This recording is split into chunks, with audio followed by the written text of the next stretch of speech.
नवी मुंबई आंतरराष्ट्रीय विमानतळ आज सुरू झाल्याबद्दल माजी खासदार डॉ. संजीव नाईक यांनी आनंद व्यक्त केला।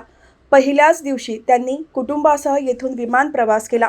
ते म्हणाले, हा सन्मान मला मिळाला, मात्र दिबा पाटील आंतरराष्ट्रीय विमानतळात आपले स्वागत आहे अशी घोषणा झाली असती तर आनंद अधिक झाला असता। विमानतळाच्या नामकरणाबाबत त्यांनी पंतप्रधान नरेंद्र मोदी आणि मुख्यमंत्री देवेंद्र फडणवीस यांच्यावर विश्वास व्यक्त करत योग्य निर्णय लवकर होईल अशी अपेक्षा व्यक्त केली। यासाठी केला होता अट्टास असं म्हणतात। मला खूप आनंद होतोय की नवी मुंबई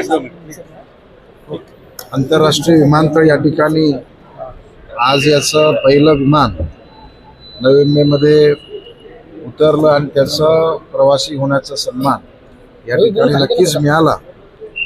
परंतु तो सन्मान मिळताना जर दिबा पाटील आंतरराष्ट्रीय विमानतळावरती तुमचं स्वागत आहे असं जर त्यांनी अनाऊन्स केलं असतं तर नक्कीच तो आनंद अजून द्विगुणित झाला असता।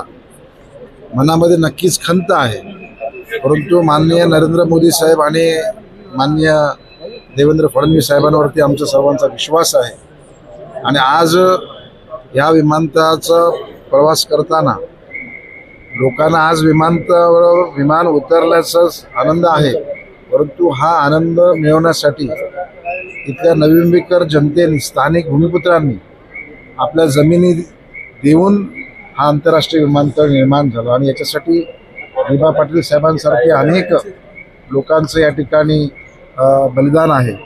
हे होत असताना खूप परिश्रम घेतले आणि मला आठवतं की पहिलं पार्लमेंटमध्ये पहिला प्रश्न, पहिला विषय या ठिकाणी मांडण्याचा सन्मान मला मिळाला आणि त्यावेळेस पहिली पर्यावरणाची NOC या ठिकाणी घेण्याचा सन्मान मिळाला। आज गौतम अडानी यांनी आमचं स्वागत केलं, परंतु ते स्वागत होत असताना नवी मुंबईकरांसाठी पुढच्या भविष्यामध्ये येणारा हा खूप उंचीचा, प्रगतीचा प्रवास असणार आहे।